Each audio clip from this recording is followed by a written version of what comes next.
Graça e paz em nome do Senhor Jesus. Quero convidar você a abrir a Bíblia no Evangelho de João, capítulo 9.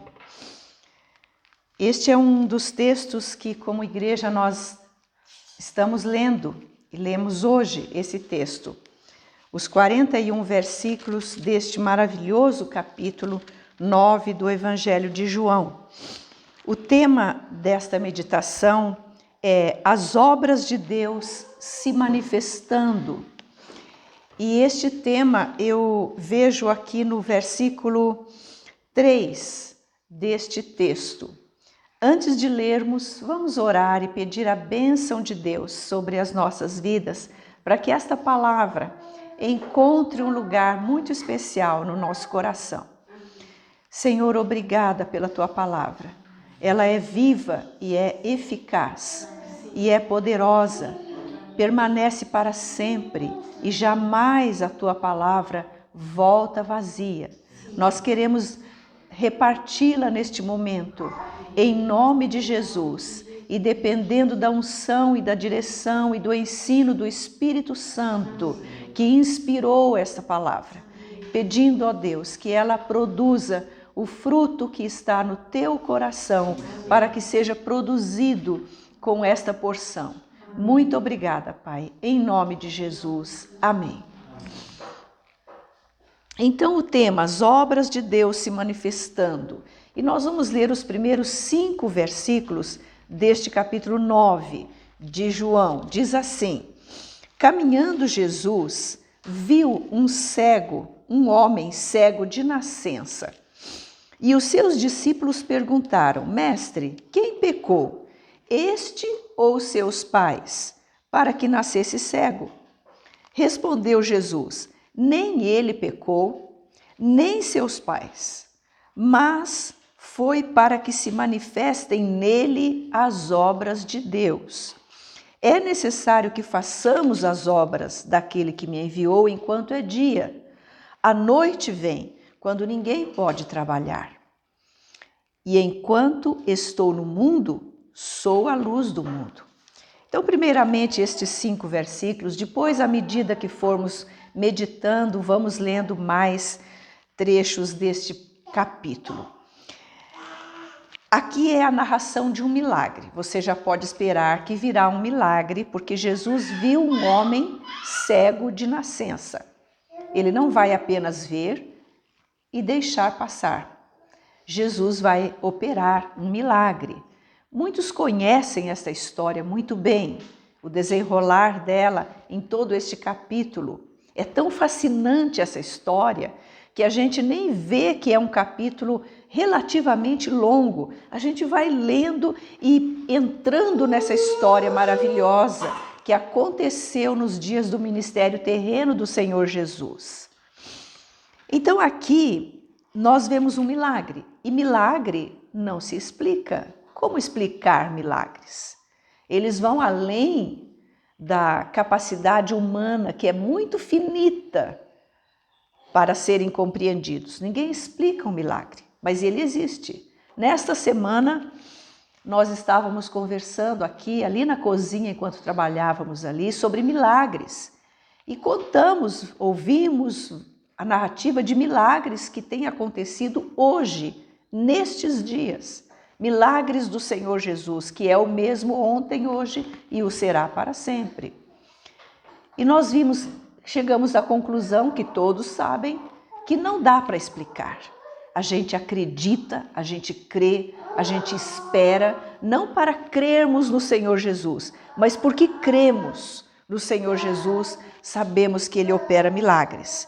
Quais as obras de Deus que são manifestadas neste milagre da cura do cego? Este milagre aconteceu para manifestar as obras de Deus. Quais as obras?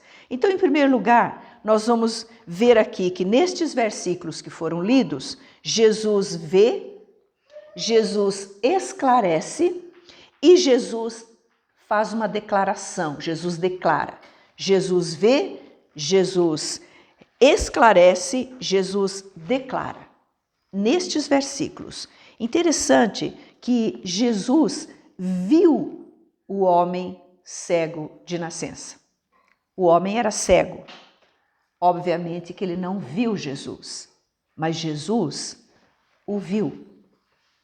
Que coisa linda, né? Você meditar nisso e saber que assim como Jesus viu aquele cego, Jesus e sabia que ele era cego de nascença, Jesus vê você. Jesus está vendo a sua vida, o seu caminhar, as suas lutas, as suas dificuldades. E se por um acaso houver alguém entre nós, ou alguém que vá ouvir esta meditação, esteja vivendo uma vida de cegueira, o Senhor Jesus vê e Ele tem a solução. Jesus responde a uma pergunta dos curiosos, né? Aqui os discípulos parecem claramente pessoas curiosas. Mestre, sem nenhum desejo de resolver, ajudar ali o problema, o homem cego de nascença, eles apenas fazem uma pergunta. Quem pecou? E dão duas alternativas. Foi ele que pecou ou foram seus pais? Sempre pode haver uma terceira razão. E foi o que aconteceu aqui. Jesus falou, nem ele, nem seus pais. Mas isto aconteceu para que se manifeste nele as obras de Deus. Você está passando por uma luta, por uma dificuldade. E muitas vezes quando nós estamos passando por lutas, nós perguntamos, será que eu fiz alguma coisa errada? Eu mereci isto? O que é que eu fiz? Será que alguém rogou uma praga sobre mim? Será que alguém me amaldiçoou? Eu quero lhe dizer uma coisa a você, baseada neste episódio, que isto que você está vivendo pode ser uma oportunidade para que se manifeste na sua vida as obras de Deus.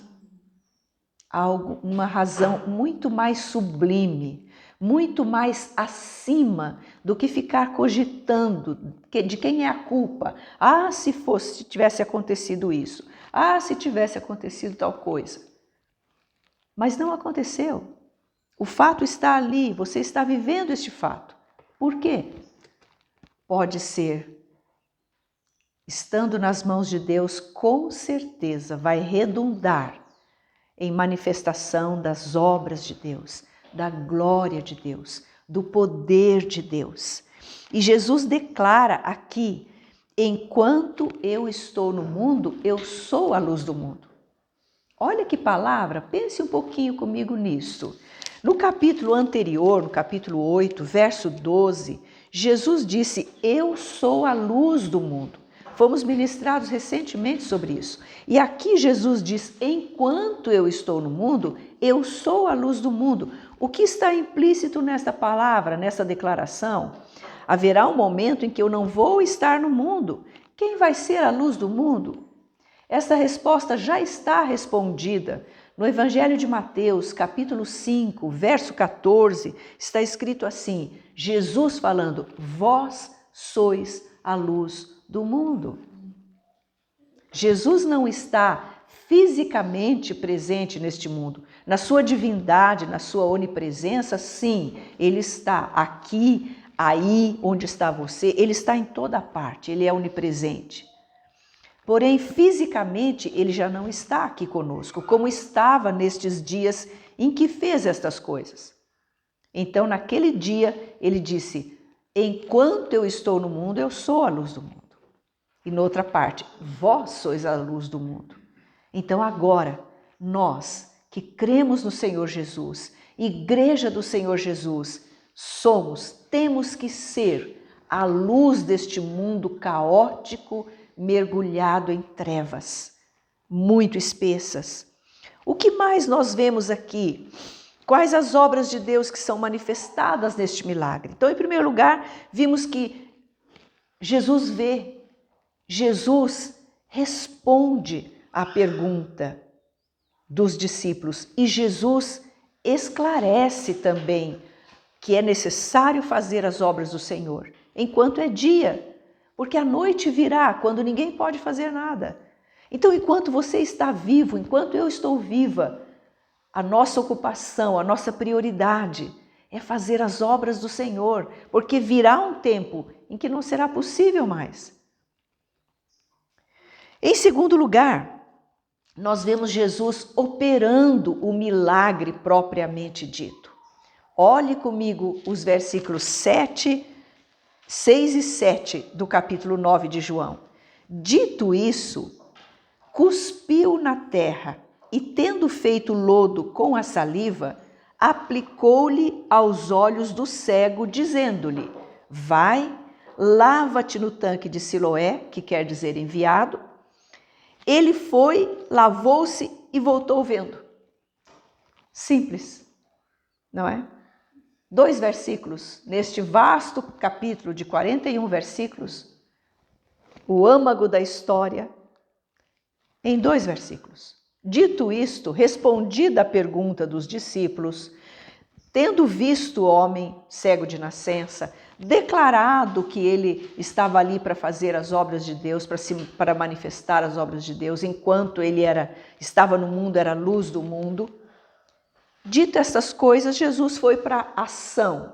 Jesus sempre vai para a ação. E a ação um tanto quanto estranha, né? Este é o único milagre feito desta maneira. Jesus é criativo, ele faz do jeito que ele quiser. E ele quis fazer dessa maneira aqui. Ele cuspiu no chão, fez um lodinho, um meladinho com a terra e a saliva, e com aquele materialzinho ali, ele ungiu os olhos daquele homem que nunca tinha visto nada na sua vida. O homem nem sabia o que estava acontecendo, obviamente. Só sentiu aquela coisinha nos olhos e ouviu a ordem. Vai, lava-te no tanque Siloé. Só isso. Muito simples. O homem levantou-se, foi, é claro que ou ele foi tateando, o que eu não acho tão provável, ou alguém o pegou pela mão e o conduziu até o tanque de Siloé. Não era qualquer tanque, não era qualquer bica d'água, era o tanque de Siloé. E João dá, entre aspas, aqui o significado da palavra.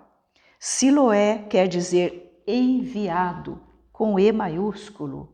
O tanque de Siloé era um tanque cavado, tinha um túnel assim que ia dar lá naquela fonte de água. Era uma mina d'água, de onde os sacerdotes tiravam a água para derramar no dia da festa, naquele derramar de águas, no capítulo 7 de João, quando Jesus se levantou e disse: quem tem sede, vem a mim e beba. A água estava sendo derramada do tanque de Siloé. Jesus é o enviado de Deus para trazer a água que cura, que liberta, que dá vida para o seu coração. Esperança para a sua vida, luz para os seus olhos. E o homem foi, fez o que Jesus falou, lavou-se e voltou vendo o milagre. Jesus usa esses elementos físicos e Jesus dá uma ordem. Interessante a gente pensar que aquela conversa dos primeiros versículos, aquela pergunta dos discípulos, certamente foi ouvida pelo homem cego. Geralmente as pessoas que são cegas têm uma audição bem apurada, né? Escutam muito bem. Certamente esse homem ouviu. Quem sabe já tinha ouvido falar de Jesus. A conversa se deu na presença dele. E não está escrito aqui que ele ouviu, mas foi na presença dele. Então Jesus, na presença dele, sem que ele visse, fez aquele lodinho ali de saliva com terra e aplicou nos seus olhos. Jesus ajudou a fé que estava surgindo no coração daquele homem. Aquele homem tinha ouvido que o que aconteceu com ele, dele nascer cego, não foi pecado dele, não que ele fosse um santo impecável, mas não foi por um pecado específico que causou aquela cegueira, nem foi culpa dos seus pais. uma incompatibilidade de sangue, qualquer coisa relacionada à sua concepção que o fez ficar cego. Não, não foi por nada disso. Quem sabe ele ouviu naquele dia memorável da sua vida que o que aconteceu com ele foi para que se manifestassem nele as obras de Deus. Quando aquele homem pôs o lodo nos seus olhos, pôs algo que ele não sabia o que era, certamente, nos seus olhos, e o mandou, vai e lava-te no tanque de Siloé, ele não tinha outra coisa para fazer, a não ser obedecer. Praticou a fé. Uma fé pequenininha, quem sabe, nascente, mas ele praticou. Quando nós praticamos a fé cresce, fica robusta. Quanto mais nós praticamos, mais ela fica fortalecida, mais ela fica resistente, mais ela fica jamais tirável do nosso coração. Mais e mais somos fortalecidos quando praticamos a fé. E assim se deu com aquele homem. Ele voltou vendo, pense na alegria. Mas vamos pensar também, dentro deste ponto aqui da operação do milagre, no resultado do milagre. Qual foi o resultado? Todo mundo ficou feliz, batendo palmas, abraçando o cego, dizendo bem-vindo ao mundo de todos nós. Você vai, olha, eu sou fulano que falava com você, olha, eu sou o seu vizinho. Não aconteceu nada disso. Pelo contrário, polêmica se levantou. Aqui nos versículos 8 em diante, nós vemos aqui a primeira polêmica entre os vizinhos e as pessoas que o conheciam. Começaram a estranhar. Não é este o que estava sentado pedindo esmolas? Verso 9. Uns diziam, é ele. Outros, não, mas se parece com ele. Ele mesmo, porém, dizia, sou eu. Nem diante da declaração as pessoas não acreditavam.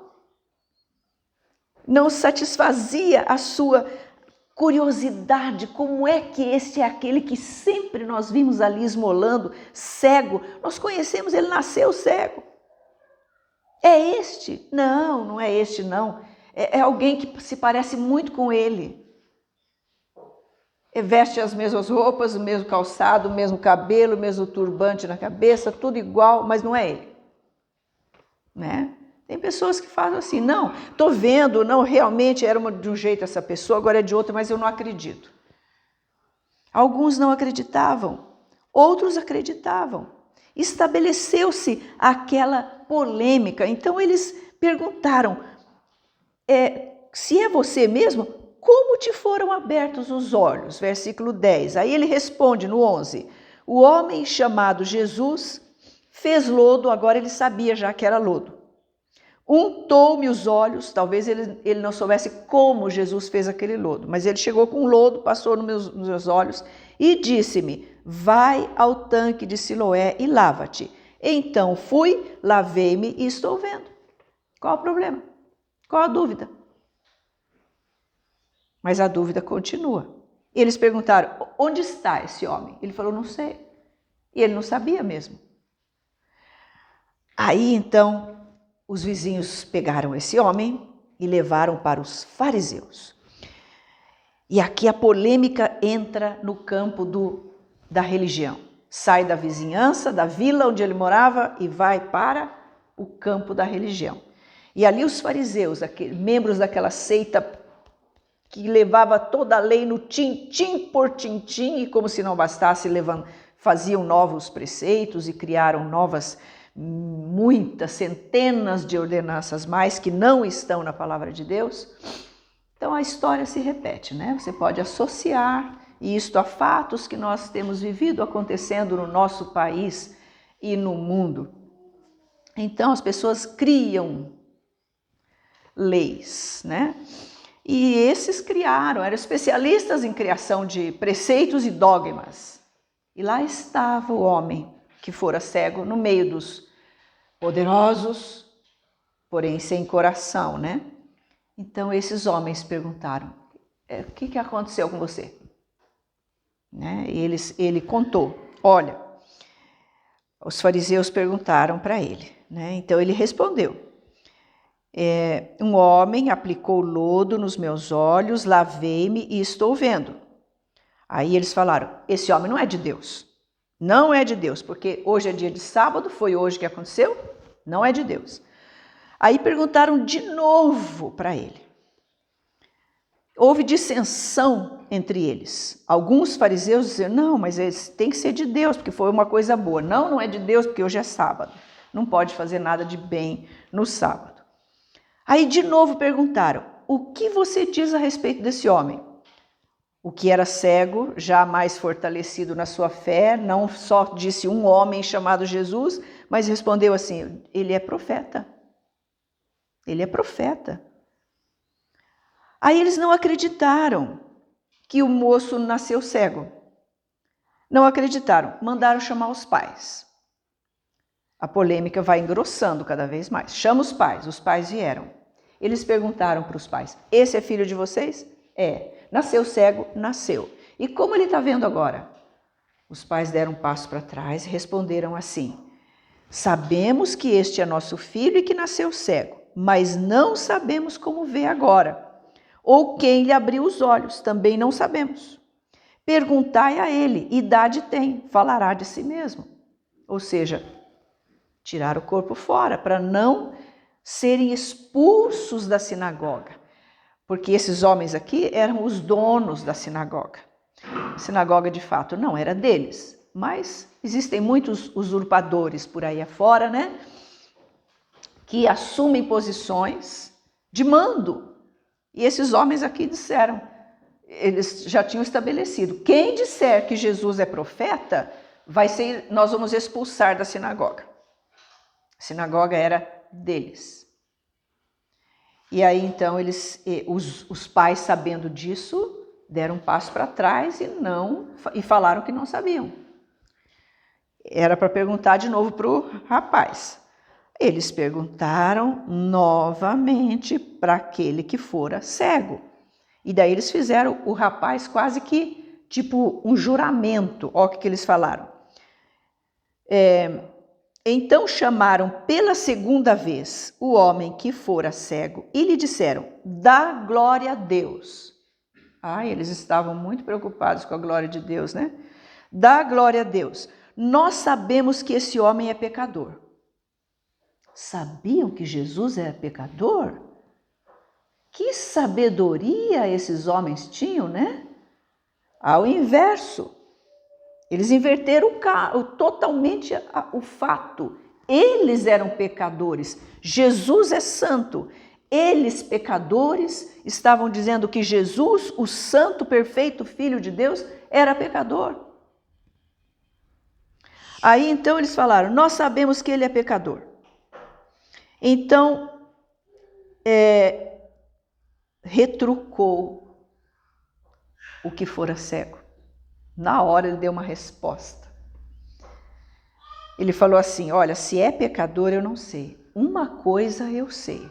Eu era cego e agora eu estou vendo. Olha o fato aqui, ó.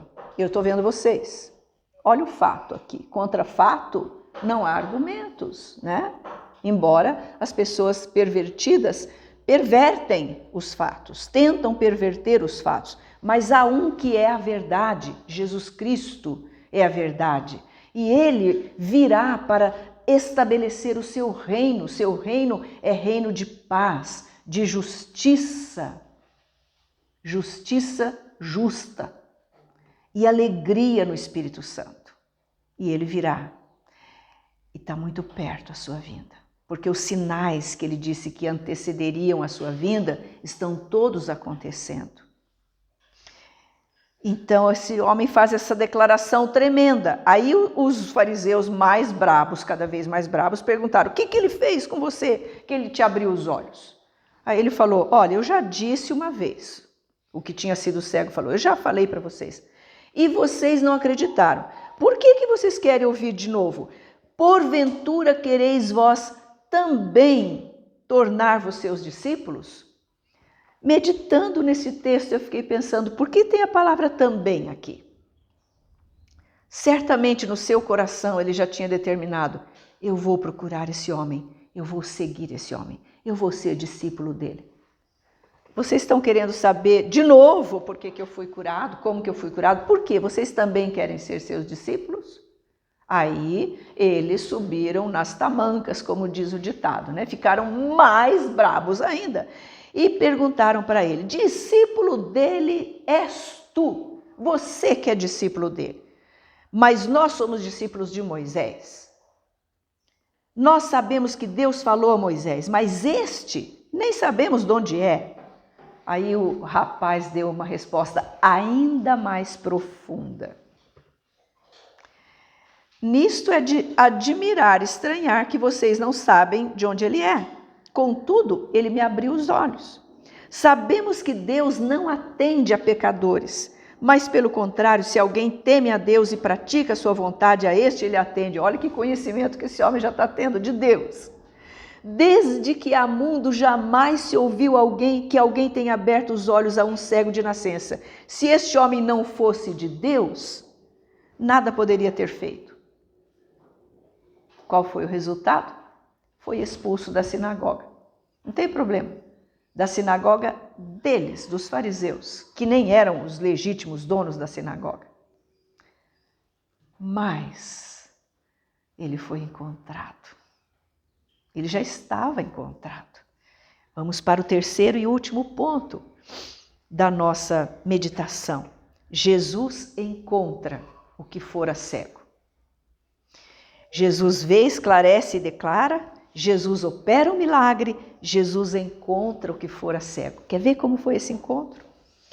Quando Jesus, ouvindo Jesus, que o tinham expulsado, lembra como começa esse texto? Jesus viu o cego. O cego não viu Jesus, ele era cego, mas ele foi visto por Jesus. E aqui diz, ouvindo Jesus. Jesus vê, Jesus ouve, Jesus sabe de todas as coisas. Se você pensa que Jesus não está te ouvindo, você tem orado tanto sobre tal coisa, não tem visto ainda o milagre acontecer, não se esqueça que Jesus ouve. Ele está ouvindo sim, viu? Continue, persevere, porque Jesus não falha, não falhará jamais. Então o texto diz assim, ouvindo Jesus que o tinham expulsado, encontrando-o, lhe perguntou, crês tu no Filho do Homem? Então Jesus vê, Jesus ouve, Jesus encontra, Jesus pergunta, Jesus estabelece o diálogo, tudo parte dele. Ele veio buscar e salvar o perdido. Por isso é que eu fui encontrada, porque eu estava perdida, cega, miserável. E ele me encontrou. E ele quer encontrar você. E aí esse homem respondeu assim, quem é, Senhor? Para que eu nele creia. E Jesus se declara, se apresenta e diz, sou eu, você já ouviu, sou eu que falo contigo. Imediatamente aquele homem disse, creio, Senhor, e adorou Jesus. Jesus é Deus, só Ele merece adoração, só Ele é digno de adoração, porque só Ele é Deus, o único Deus que veio revelar o verdadeiro Deus, que com o qual Ele é um só, e à luz do Espírito Santo que está trabalhando agora no seu coração, você pode ter a revelação dele também, como esse homem aqui teve e adorou. E Jesus termina dizendo assim, eu vim a este mundo para juízo a fim de que os que não veem vejam e os que veem se tornem cegos. Alguns dentre os fariseus que estavam perto dele perguntaram-lhe, acaso também nós somos cegos? Respondeu Jesus, se fosseis cegos, não teríeis pecado. Mas, porque agora dizeis, nós vemos, subsiste o vosso pecado. O que significa isto? Jesus está dizendo que aquele que não vê que é pecador, não reconhece que é pecador, é um cego. permanece cego. Aquele que é cego, sim, como aquele homem era cego fisicamente, mas reconhece a sua cegueira, busca a Deus, Deus está buscando a ele. Há um encontro, e era cego e passa a ver. E, no entanto, aquele que tão religioso, tão bom, tão justo, tão sábio, se considerava já resolvido na vida, aqui e além, é cego, continuará cego e morto para com Deus, morto espiritualmente.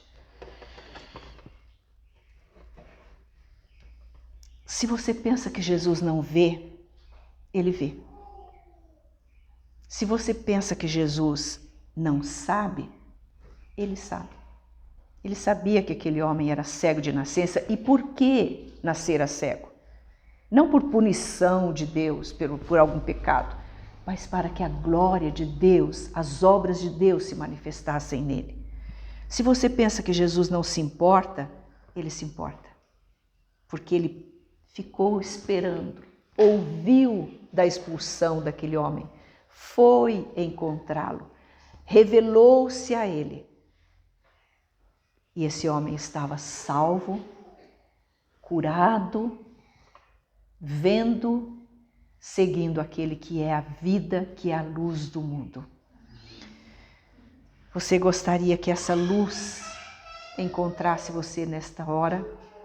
Ele está aqui e ele está procurando aquele que realmente se reconhece como perdido, desnorteado, desorientado neste mundo. Precisa de Jesus. Ele estende a sua mão agora e diz: eu te curo, eu te liberto, eu te dou a vista. Você vai ter a percepção exata das coisas ao seu redor. Não esta vista física, mas a visão das realidades espirituais e a vida eterna. Vamos orar? Senhor, nós agradecemos porque estes milagres maravilhosos, nos quais nós cremos de todo o coração, nos ensinam verdades tão profundas, tão maravilhosas.